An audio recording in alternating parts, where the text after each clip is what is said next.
मिस्र के पिरामिड और वहां दफन ममी हमेशा से दुनिया भर के पर्यटकों को अपनी तरफ आकर्षित करने का काम करते रहे हैं, जिनके ऊपर कई फिल्में भी बनाई जा चुकी हैं। लेकिन आज हम आपको मिस्र के एक ऐसे राजा के बारे में बताने जा रहे हैं जिनके नेकलेस में रखा कीमती पत्थर कई सालों तक वैज्ञानिकों के लिए अनसुलझी पहेली बनकर रह गया था।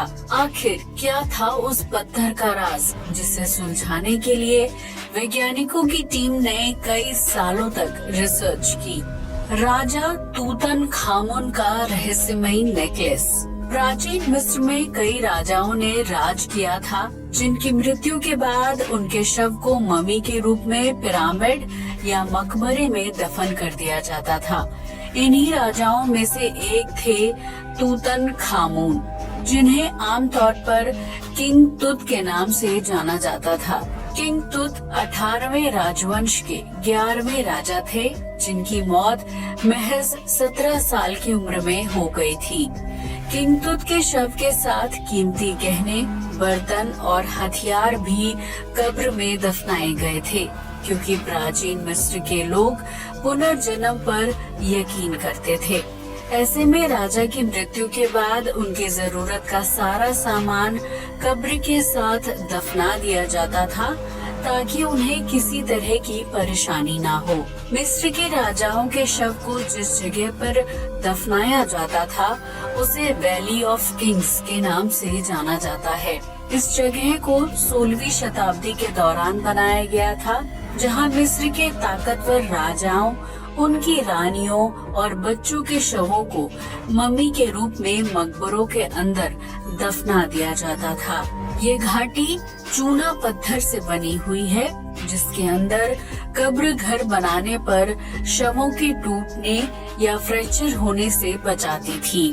इसके अलावा ये जगह चट्टानों से घिरी हुई है, जिसकी निगरानी के लिए घाटी के पास सैनिकों की झोपड़ियां हुआ करती थी। वैली ऑफ किंग्स में कई राजाओं के मकबरे हैं, जिन्हें कई बार लुटेरों ने लूट लिया था।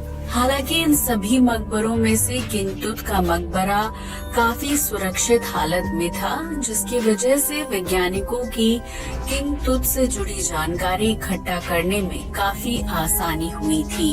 किंग तुत की कब्र वाले मकबरे को खोजने का श्रेय ब्रिटिश पुरातत्वविद हॉवर्ड कार्टर को दिया जाता था, जिन्होंने साल 1922 में इस युवा राजा की कब्र को खोजा था।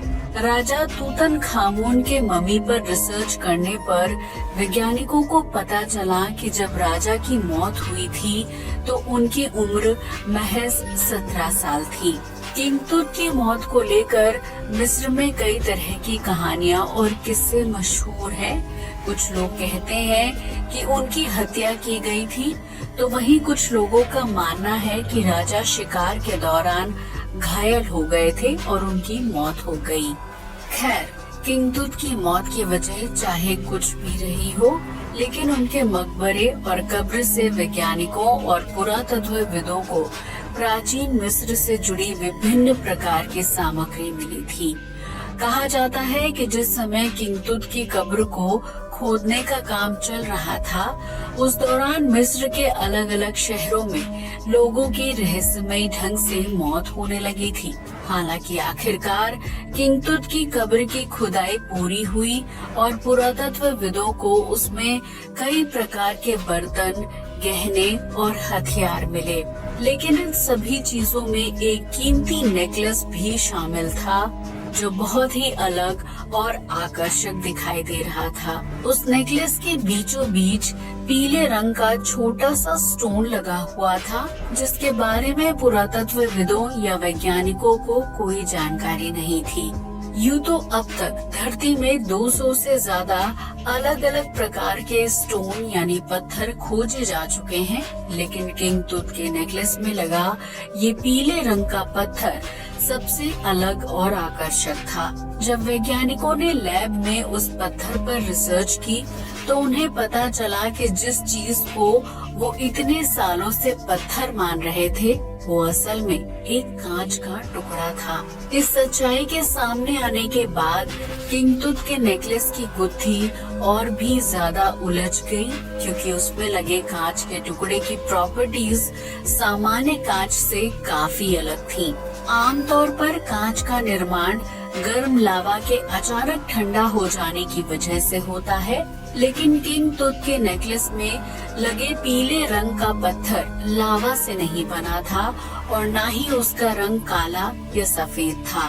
वैज्ञानिकों ने अपनी रिसर्च में पाया कि नेकलेस में लगा पीले रंग का पत्थर 1800 डिग्री सेल्सियस के गर्म तापमान में तैयार हुआ है, जबकि ज्वालामुखी से निकलने वाला लावा 1100 डिग्री सेल्सियस तक गर्म होता है। पीले रंग का ये कीमती पत्थर 3500 साल पुराना था, जो मिस्र के किंग तुत तक कैसे पहुंचा था, इस बारे में किसी को कोई जानकारी नहीं थी।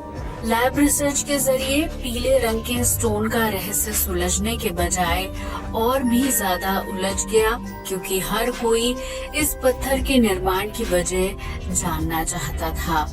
इस तरह काफी साल बीत गए और किंग तुत के नेकलेस में लगा पीले रंग का कांच हर किसी के लिए अनसुलझी पहेली बनकर रह गया। लेकिन इस मिस्ट्री में अनोखा मोड़ तब आया जब मिस्र की राजधानी कायरो से 1000 किलोमीटर की दूरी पर स्थित लिबियान डेजर्ट में कुछ राहगीरों को रेत के ऊपर चमकते हुए पत्थर दिखाई दिए थे। आमतौर पर उस रेगिस्तानी इलाके में कोई नहीं जाता था, इसलिए वहाँ चमकीले कांचों के बारे में किसी को कोई जानकारी नहीं थी।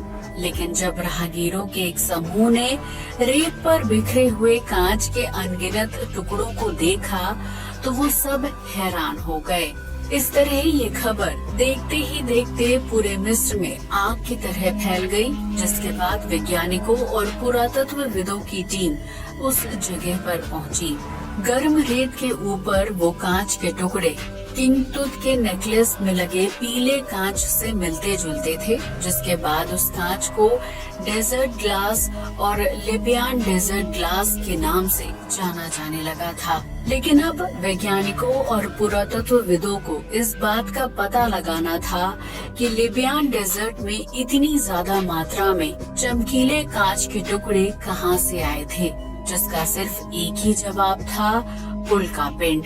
दरअसल वैज्ञानिकों ने जब उन चमकीले कांच के टुकड़ों को लैब में टेस्ट किया, तो उन्हें पता चला कि उनमें कुछ ऐसे तत्व हैं जो हमारी धरती में नहीं पाए जाते हैं। इससे एक बात तो साफ हो गई थी कि रेगिस्तान में बिखरे उन सैकड़ों चमकीले कांच के टुकड़ों का संबंध उल्का पिंड से था, जो बाहरी दुनिया से हमारी पृथ्वी तक पहुंचा था।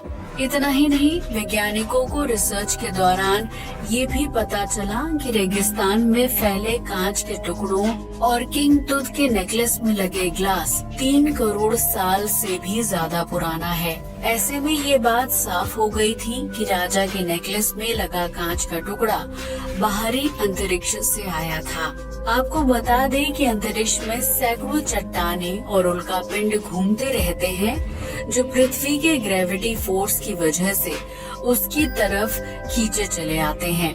हालांकि पृथ्वी का वायुमंडल इतना घना है कि छोटे आकार के उल्का पिंड और चट्टानें उसमें प्रवेश करते ही जलकर खत्म हो जाते हैं, जिसकी वजह से वो जमीन से नहीं टकरा पाते हैं।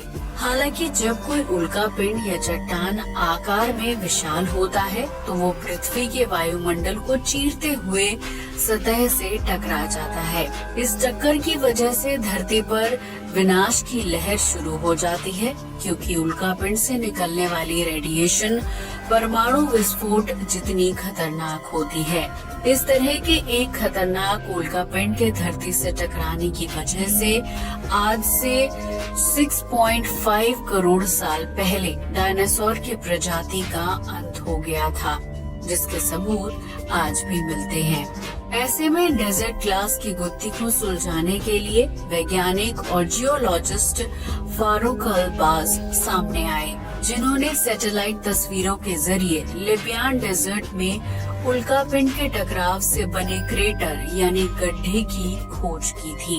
ये गड्ढा रेगिस्तान में मिले कांच के टुकड़ों से 100 किलोमीटर की दूरी पर था, जहां लाखों साल पहले उल्कापिंड धरती से टकराया था। डॉक्टर फारूक ने ये भी बताया था कि आज से तकरीबन 7000 साल पहले सहारा रेगिस्तान एक हरा भरा इलाका हुआ करता था, जहां नदियां और झीलें भी थीं। ऐसे में वैज्ञानिकों ने बताया कि लाखों साल पहले जब कोई उल्कापिंड उस जगह पर धरती से टकराया होगा तो उसकी गर्मी की वजह से रेत के टीले और पहाड़ पल भर में पिघल गए होंगे। ऐसे में जब वो पिघले हुए तत्व नदियों और झीलों के ठंडे पानी के संपर्क में आए तो उसकी वजह से ठंडे और गर्म तापमान के बीच रिएक्शन हुआ और इसके परिणाम स्वरूप डेजर्ट ग्लास बनकर तैयार हो गया। इतना ही नहीं, इन कांच के टुकड़ों को घटनास्थल से 100 किलोमीटर दूर लाने का काम नदियों के पानी ने किया, जो बहते हुए काफी दूर तक आ गया था। ऐसे में सालों बाद जब सहारा का हरा भरा जंगल रेगिस्तान में बदल गया तो वहाँ मौजूद कांच के चमकीले टुकड़े रेत के ऊपर और उसके नीचे रह गए। उन्हीं टुकड़ों में से एक टुकड़े को जोड़कर किंग तुत का नेकलेस बनाया गया था, जो उनके सारे खजाने और गहनों में से सबसे कीमती माना जाता था। इस तरह साल 1922 में शुरू हुई डेजर्ट ग्लास की गुत्थी 100 साल बाद साल 2022 में आकर सुलझ पाई है, जिसने उल्कापिंड और बाहरी अंतरिक्ष से जुड़े कई रहस्यों को इंसान के सामने लाने का काम किया है। अफ्रीका के लिबियान डेजर्ट में आज भी सैकड़ों की संख्या में इस तरह के चमकीले ग्लास हैं, जिन्हें ढूंढने के लिए आपको तपती धूप में रेत के ऊपर कई किलोमीटर लंबा सफर तय करना होगा। वहीं अगर आप किंग तुत की कब्र से मिला बेशकीमती खजाना देखना चाहते हैं तो आपको मिस्र की राजधानी कायरो शहर में म्यूजियम में जाना होगा। अब तो आप समझ ही गए होंगे कि मिस्र में किंग तुत इतने ज्यादा मशहूर क्यों हैं और उनके नेकलेस का रहस्य सुलझाना वैज्ञानिकों के लिए कितना जरूरी था। ऐसे में अगर आपको ये वीडियो पसंद आया हो तो इसे लाइक और शेयर करना बिल्कुल ना भूलें। साथ ही हमारे चैनल को भी सब्सक्राइब करें। जय हिंद दोस्तों।